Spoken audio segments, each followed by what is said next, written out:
sur la situation générale de l'organisation et le fonctionnement du regroupement et de lever les options.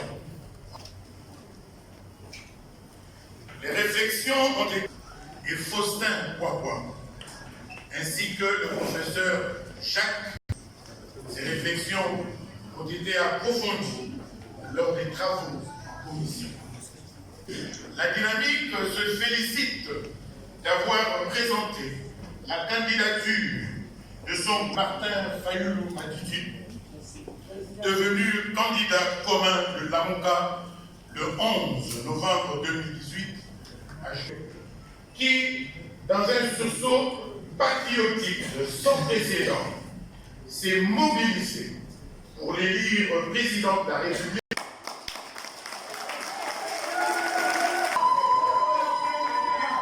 Ainsi que le peuple congolais s'est mobilisé pour l'élire président de la République à plus de 62% afin de mettre fin. Les membres de la dynamique condamnent cependant le hold-up électoral réalisé par l'installation d'un pouvoir illégitime à la suite d'un deal. Cette machination provinciale pour nommer les animateurs de son choix dans toutes les institutions de la République, M. Kabila s'est renforcé et continue sans désemparer à confisquer la souveraineté des Congolais et à conserver le pouvoir.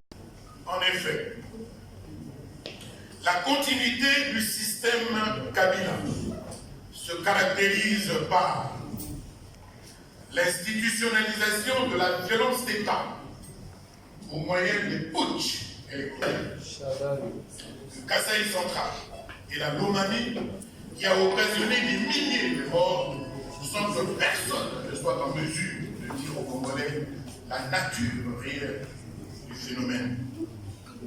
Une reproduction macabre des épisodes NILA dans l'Équateur.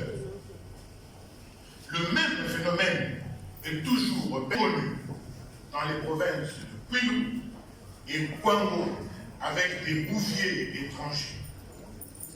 À la date d'aujourd'hui, personne ne connaît leur destination finale. Le cantonnement de plusieurs groupes armés des pays étrangers dans les hauts plateaux du Sud Kivu, Fizi, Uvira et Mwenga, avec comme corollaire des tueries massives des populations dans la plaine de Boussissi. Le forcing opéré pour la création de la commune rurale de Minembwe, dont la contestation par les communautés locales se fait au prix de sang. Le déploiement de plus de 7000 militaires étrangers cantonnés à Calais, au Sud Kivu. On apprend même que M. Kabila posséderait 71 000 hectares de terre au Congo, soit l'équivalent de 10 fois l'île de Manhattan à New York aux États-Unis. Qu'est-ce qui se cache derrière cette accumulation des terres?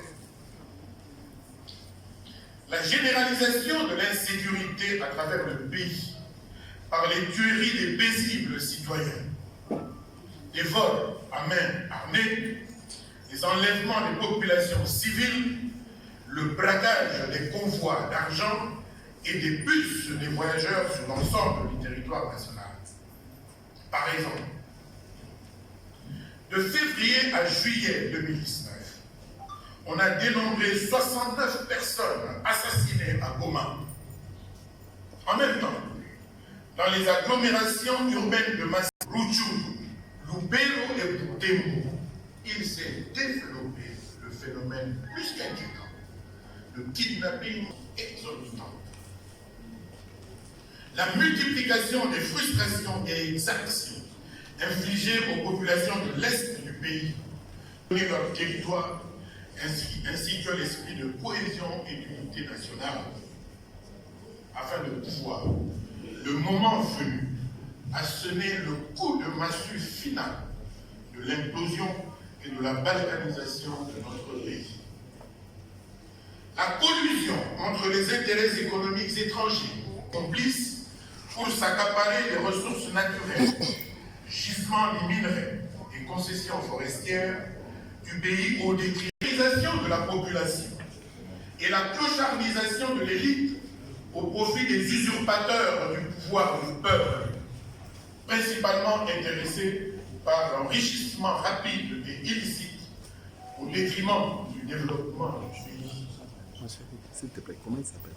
Il est effarant de constater la résignation malheureuse d'une certaine élite congolaise qui se cantonne dans des zones de confort et se fait complice, conscient ou inconscient des prédateurs de la République en mettant son intelligence au service de ces derniers pour fragiliser davantage notre pays. Pire, certains fils et filles du pays vont jusqu'à commander par des agences intéressées, notamment sur la situation à l'est de notre pays. Il en est de même pour certains politiciens qui naviguent au gré des vagues à la recherche essentiellement de leur positionnement personnel.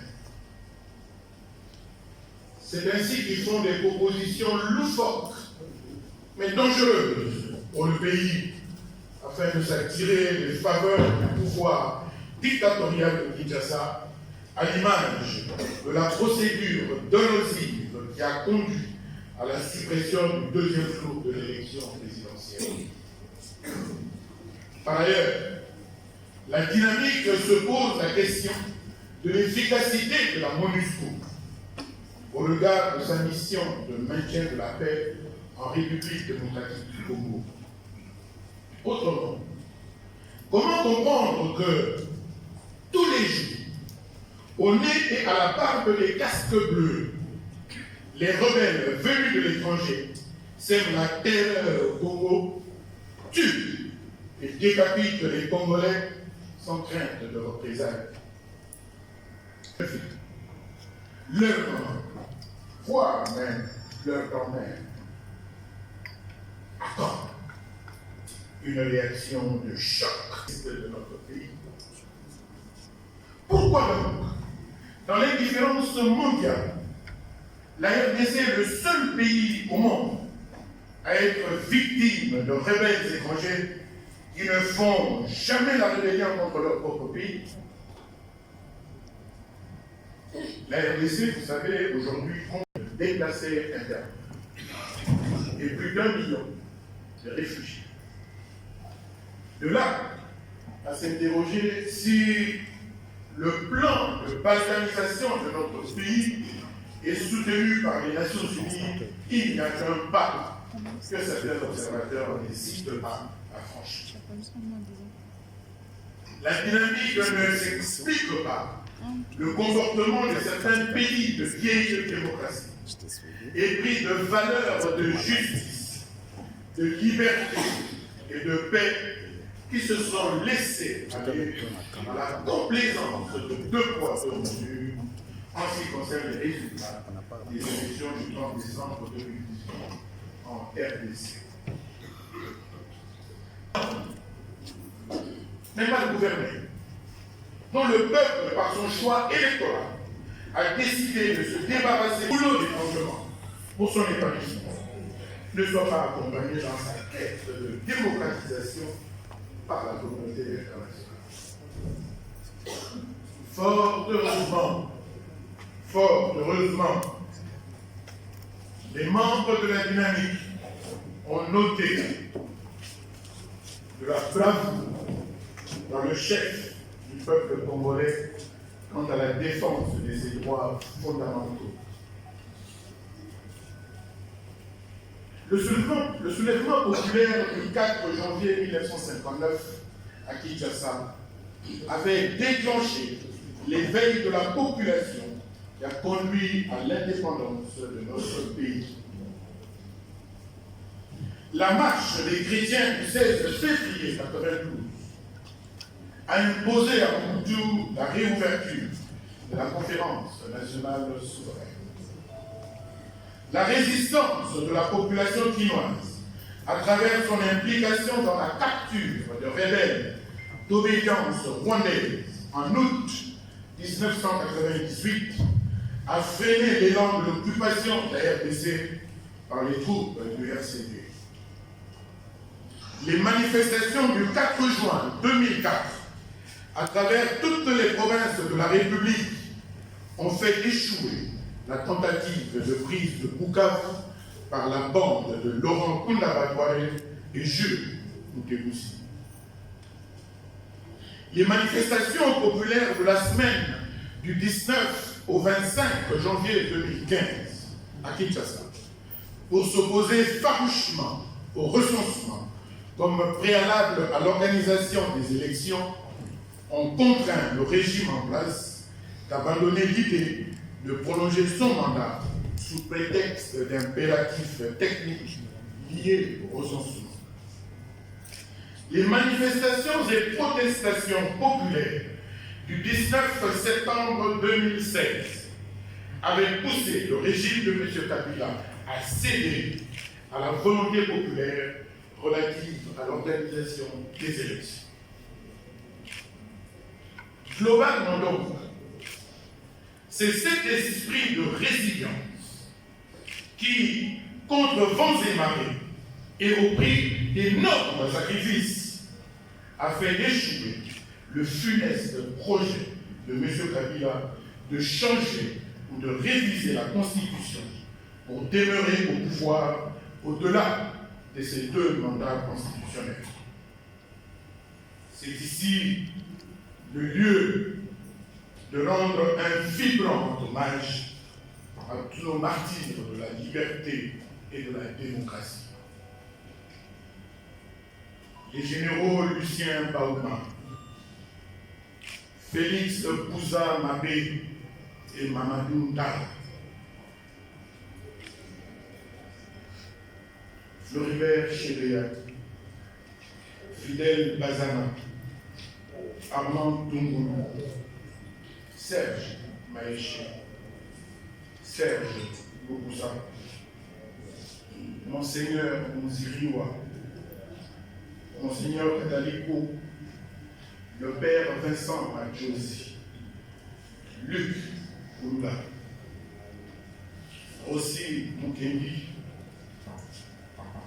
Thérèse Kapangala, Eric Bolokoloko et les femmes Balouko. Nos pensées vont également aux nombreuses victimes de la dictature tombées lors des manifestations et différents troubles, mais jetées dans les nombreux charniers répertoriés à travers le territoire national.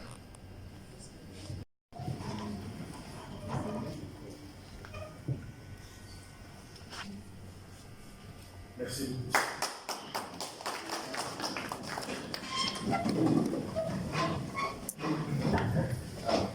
Grâce au sang échoué à la présidentielle, le peuple ayant refusé de perpétrer le régime de prédation qu'il a affili. En outre, l'extraordinaire campagne électorale menée par le candidat Martin Fayulu à travers le pays atteste que le peuple congolais veut demeurer uni, infligeant ainsi un démenti cinglant aux défenseurs de la thèse de la division Est-Ouest du pays. La détermination et la volonté de rupture positive qui se sont manifestées à travers la mobilisation et le vote du peuple lors des élections du 30 décembre 2018 traduisent l'émergence d'un éveil de conscience citoyenne qui s'est exprimé par la soif de maintenir allumée cette flamme de l'éveil de conscience se dévoile chaque jour lors des apparitions publiques du commandant du peuple, le président élu, Martin Fayulu.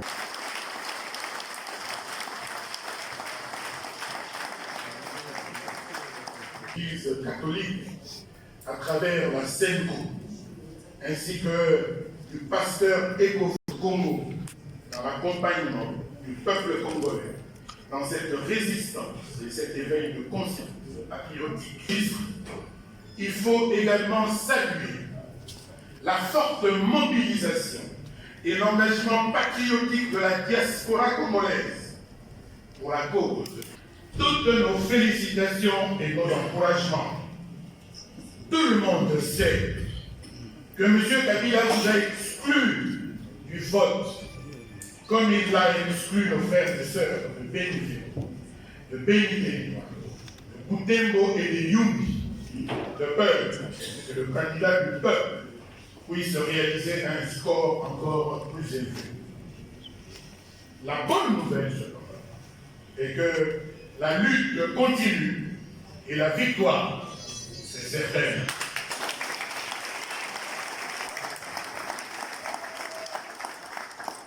Nous ne pouvons pas clore ce chapitre sans l'engagement des mouvements citoyens pour la cause de la nation.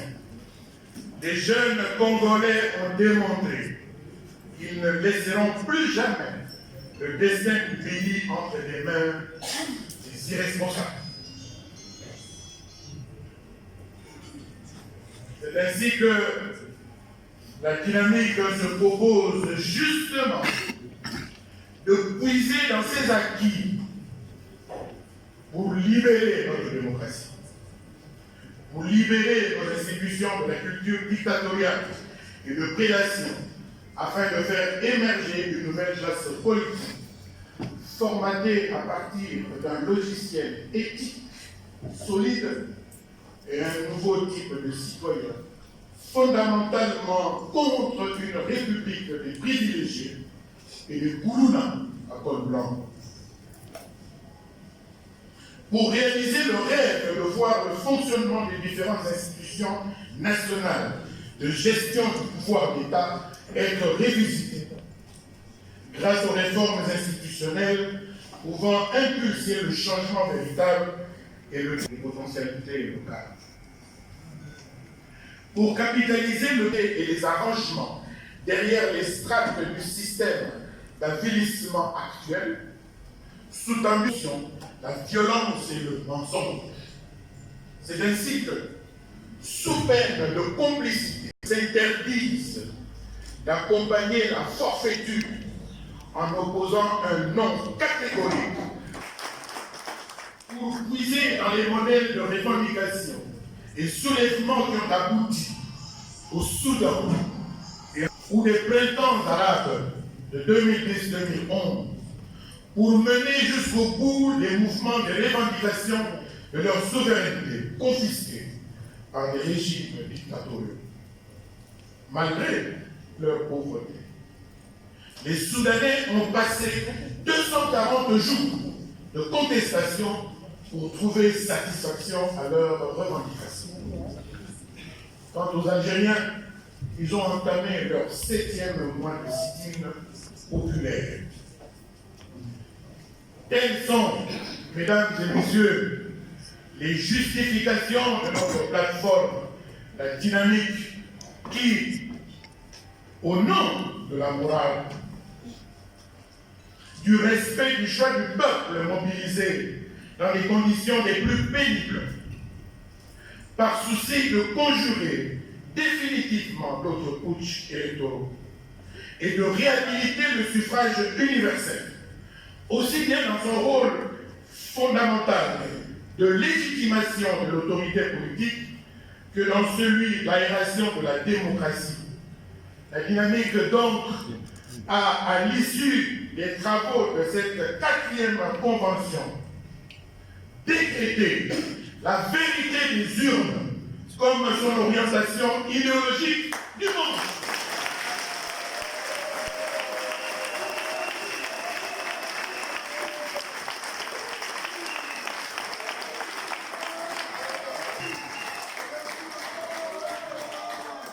De l'heure, le seul moyen de restaurer à jamais le peuple dans son statut de souverain primaire. C'est lui, en effet, qui détient le pouvoir suprême, susceptible d'aucune restriction, et qui, par l'exercice électoral, le délègue ouvertement à ses représentants rigoureusement choisis. Cette orientation est conforme à l'option fondamentale de l'AMUCA, option affirmée lors de la réunion de son présidium le 30 juillet 2019 à Lubumbashi. Elle est confortée par le point 5 du communiqué final qui stipule que, je cite, l'AMUCA réaffirme sa victoire aux élections du 30 décembre 2018 et continue à dénoncer la fabrication des résultats tels qu'annoncés par la CEI et entérinés par la Cour constitutionnelle. Fin de citation.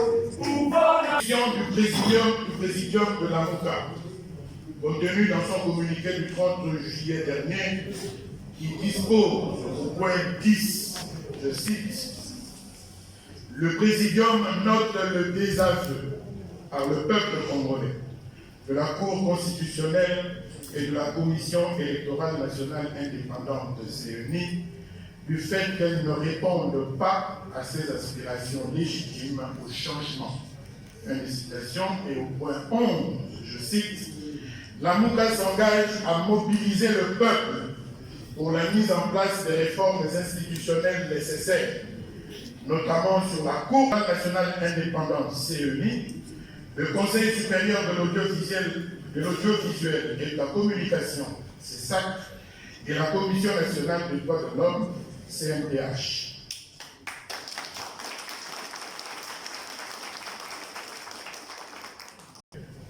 À cet effet, les membres de la dynamique ont décidé de changer la dénomination de la dynamique de l'opposition, qui s'appellera désormais Dynamique pour la vérité des urnes.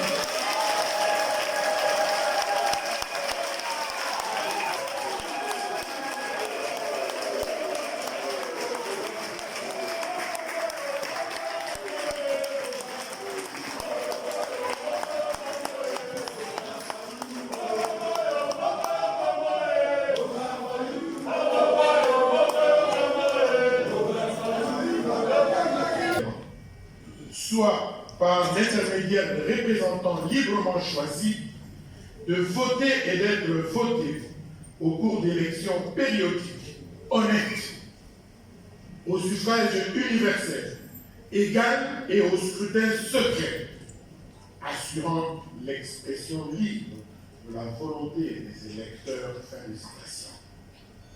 C'est ainsi que les principes régissant les élections démocratiques de la SADC vise à juste titre, entre autres objectifs, de, je cite, promouvoir la tenue d'élections démocratiques régulières, libres, justes, transparentes, crédibles et pacifiques, afin d'institutionnaliser l'autorité légitime d'un gouvernement représentatif. Fin de citation. Mesdames et messieurs, il est donc anormal qu'après avoir été sanctionné dans les urnes, que le système Kabila continue de contrôler toutes les institutions de la République en se servant de M. Félix Antoine Tshilombo comme un faire-valoir. C'est